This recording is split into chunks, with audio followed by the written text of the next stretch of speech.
everyone was so curious. Like, how is New York City Casey Neistat going to survive in LA? He didn't. He died. I fucking hate LA. And I say that with an asterisk, which is that people who love LA, my brother Van loves LA. My little brother Dean, you love LA. I totally understand why people love LA. I love New York City. When people hate New York City, I get it. Like, dude, it smells like garbage. It's noisy. It's weird. It's scary. It's concrete. It smells like garbage. It always smells like. I'm like, or piss, or piss. Like, yeah, I watched the guy take a shit on my skateboard right up here. It's like, yeah, dude, isn't it? It's New York. I love it. We have that in LA too, by the way. You do have that in LA, but LA did not work for me at all. Can you talk about any of the reasons? I remember there was about all the reasons. There was some stuff that you were. I mean, the things that I like to talk about because it makes sense to people are like, the crime thing is very different in LA than it is in New York. Very different. It's very different. Yeah. New York is fucked up. There's crime here. It's insane. But there's this weird kind of camaraderie, which is that like me and the 8 million people that live here, we're all against crime. And then you have like a zillion cops, which like New York cops are like fucking hardcore, don't give a shit kind of dudes. Like we're all in this together. Let's fight crime. And in LA, I felt like it was that equation was very different.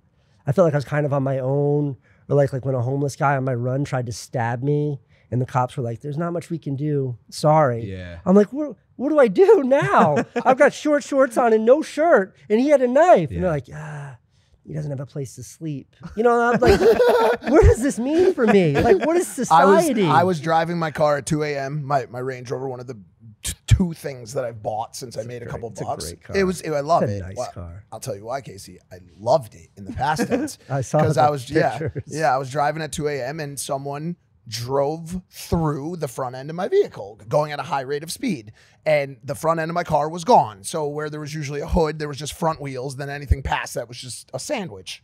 So I'm driving this car and I pull over on the side of the road and I get out to go responsibly get the culprit's license plate info and their insurance info.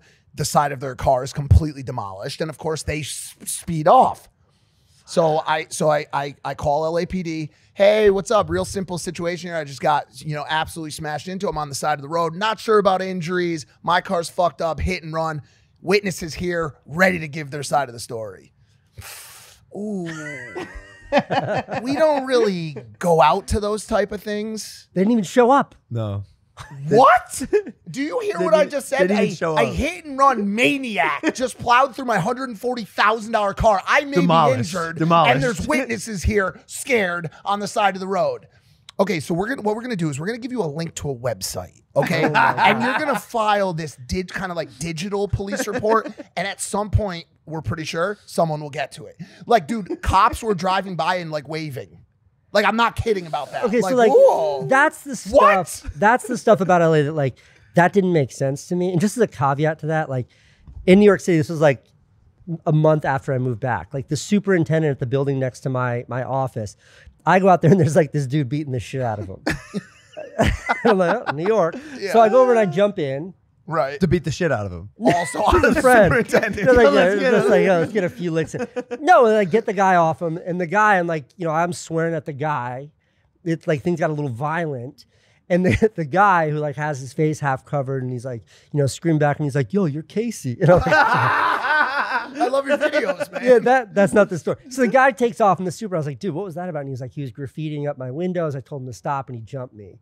And then like 1 second later, NYPD like screeches like J slides on. And they're like, what's going on? We're like, he went that way. They like jump in the car. They chase the guy. They don't catch the guy. They take down the information. 3 weeks later, the NYPD shows back up. And they're like, is this him? And we're like, yeah, that's him. They're like, we got him. Whoa. NYPD's fucked up. You know what I mean? Like the criminal justice reform is needed here just like it is everywhere. And cops got problems here too. But there is this vibe that you've got support when you need it. LA is not. I have another story that I haven't been cleared to talk about publicly, but I'll tell you about it offline. But very similar situation, far worse situation where I also wasn't able to get help. And it's shitty, but it's also like for both cities and even more so like just from a macro standpoint, kind of emblematic of how many issues we have at home right now in the United States of America. And also like New York has like, Rikers is fucked. Like the criminal, fucked. The prison industrial complex here is fucked. So it's like, it's hard to rah saying everything's great with law enforcement here because it's got deep rooted issues. But You asked me why I didn't like LA, and I said this is like the stuff that I like to point to because people get excited and you get to have this conversation. But this is not the reason why it didn't work out for us. I think the reason why it didn't work out for us is like my wife and I are just addicted to the energy that is like living in a city like this. And it's not for everybody. I get it. It's not for most people. But, you know, it's like my kids, I have 2 little girls, and our home, their favorite grocery store, their favorite restaurant, their school, their ballet school, their swim class, their gymnastics class, all their best friends, all of these things are within a 5-year-old on a scooter ride from our front door. That's crazy. You know what that's like? Their dad's office, their mom's office. Like for a kid to have their whole world. And I'm an adult, but like if I forget something in my office, I'm like, I'll be right back. And like before my wife's out of the shower, I'll have skateboarded to my office and back. Like to live in this whole, it's like this playground surrounded by rivers. But on the contrary, Here we go. I was just thinking, like, I wouldn't want to raise a kid in LA. I also don't think I'd want to raise a kid in New York, maybe because of that proximity. I don't know how real life that is. It's crazy. It's a really cool blessing, but what about a yard? What if they want to go camping, hiking? And the What other, about the there's woods? another fucked up thing, which is like, if you ever met city kids, like people who grew up in New York City, they can't really function anywhere else in the world. You know what I mean? Like, I had a friend that I grew up with, like, I met him here when I was like 19, and we, you know, now he's my age. And it's like, I remember we were like in our 30s, and he's like, I'm going down to Virginia to visit some friends. You think I should cut my hair? And I'm like, why would you cut your hair? And he's like, I don't know. I'm just nervous, man. I'm nervous about leaving the city. I'm nervous about what goes on out there. And I'm like, what are you talking about? So yeah, and you're right. Like there's benefits to it and there's real downsides to it. And like the other upsides, like when we sit on the subway and I got my little girls with me, there'll be a dude to the right and he's on his way downtown to go work at McDonald's for minimum wage. There'll be a girl to the left. And she's like a hedge fund manager. She's like a multi-billionaire. Diversity. And we're all sitting together in the subway because it's the only way to get downtown. Dude. In LA, like you're in your G-Wagon, don't look left, don't look right at those encampments. Go through the gate, shuts behind you, you get the thumbs up from your security, and then you can get out of your car. Dude, just avoid. So like siloed. there's a homogeny here. There's a socioeconomic diversity, a racial diversity, like an ethnic diversity. There's that richness, I think, comes with tremendous benefits. Especially for kids. Like it's like in LA, you pay for that to be removed from the situation, right? Yeah. Like, and for certain people, that's what they want. They want to hide behind those gates. They want that privacy and that security. Listen, New York City is the greatest city on the planet. It is a special fucking place that is rich not only in people, but in culture, in history. It is the dopest place. I would be happy as fuck to move back to the East Coast. I will do it eventually because the only thing that keeps me in Los Angeles is the climate. Yeah. Although it sometimes is Groundhog Day. That shit makes you soft, man. It is Groundhog Day. I wake up imagine you wake up, you know this, you wake up every single day of the year. January, August, September. It's perfect. And it is the exact same day every single day of the year. The sun's in the same spot you left it the day before and you looked out at noon. The sky looks the exact same blue color. The palm trees got the same green as the day before. The same bird flies by.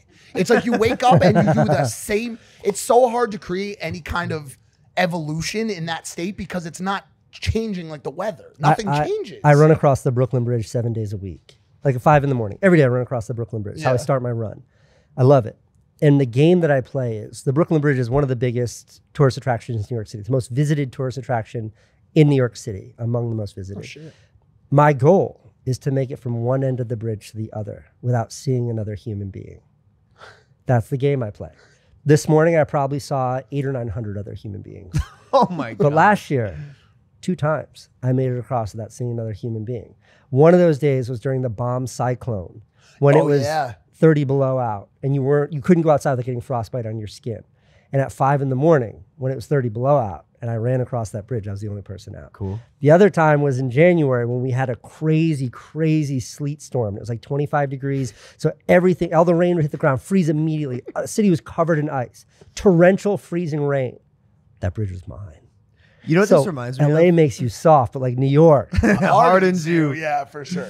Yeah, you're definitely like, remember that couple on the news and the news reporter's like, what do you like about jogging in the snow? She's like, One of the it's best just- clips ever. It's just the snow's so crunchy. The weather's just It's perfect under your feet. perfect running weather. Boom! Just smash. Oh, some of the best clips. It happens a ever. lot. The bridge is wood, so it freezes at 40 degrees. There's You're just sliding down it. there's just so much stuff to do here. Lots to let's do. let's make sure it doesn't turn into a New York City appreciation episode. Although that would be fun. I mean, dude, I went to a jazz club in an underground basement like 2 nights ago with a girl. Like, imagine taking a girl. Imagine taking a girl to a jazz session, dude, and just sitting there and. It looks the same way it did in the 1950s. Like, it's such a special, Dude, rich place, I like dude. the women here. Like, I met my wife here. Yeah. The girls here, like, they don't wear makeup. They don't Yeah. give a shit They're about smart, you. fast, They're fucking yeah. busy. They didn't move to New York City to meet a guy. Right. They moved here because they're on a mission. What mission was your wife on? From South Africa, The right? same mission that, like, every person who's here, like, you come here with a dream, with an idea, with something you want to reach out for and go for. Like, the thing about New York is nobody ends up here. It's not like, well, I wasn't sure what to do, so I decided to move to New York and spend $4,000 on a That's 250 square foot apartment That's LA. and suffer every day. You can move to LA and wait tables 4 days a week and have a comfortable apartment with a roommate. You can't. It's survival here. Yeah. Nobody comes here because it's easy. Like, you have to fight to be here. And that like social Darwinism wipes out 99% of the population. And you're left with this psychotic 1% Yeah. of doers that just they have a purpose. And don't mind the stench of piss. They don't mind piss. And that's what I look for in a woman. It's such a Someone who can tolerate the scent of piss on a hot summer well, that's day. how you know they're trained to take off a child's diapers. Now all we're day. talking, Mike. So you happy you're Smart. back? Yeah, I'm never leaving. No I'm way. gonna die in the city. Wow. I'm never leaving. Oh, I'm gonna die in this city. The only caveat I would say is, like, and this is a big caveat. I'm gonna say, 'cause somebody in the comments is gonna say, like, I moved here, I had no money. Like, I lived in an SRO, which is like a room, no kitchen, no bathroom. It was a halfway house. I bribed the guy at the front, like this Hispanic guy behind a bulletproof glass. He was like, no occupancy, no occupancy. And I came back with a carton of Camel cigarettes because I saw that's what he was smoking at the time. This is in 2001. And tucked in it was a $100 bill. And I was like, any occupancy? And he looks at me and he's like, come back tomorrow, come back tomorrow. And I see him take out a clipboard and just erase someone's name. And then said, put your name there. And he was like, first of every month, $450. And I lived in a room with no bathroom and no kitchen. Wow. There was a halfway house. It was filled up with undocumented immigrants and then people who'd just gotten out of jail. And it was scary. And Casey, You're wild. You're wild. But like, that's how I started. But I have money now. And living in this city with money is very different from living here without money. Obviously, it makes it very easy to like it. Hey guys, if you like that clip, hit the subscribe button. And if you want to see more zany clips, click the video right here.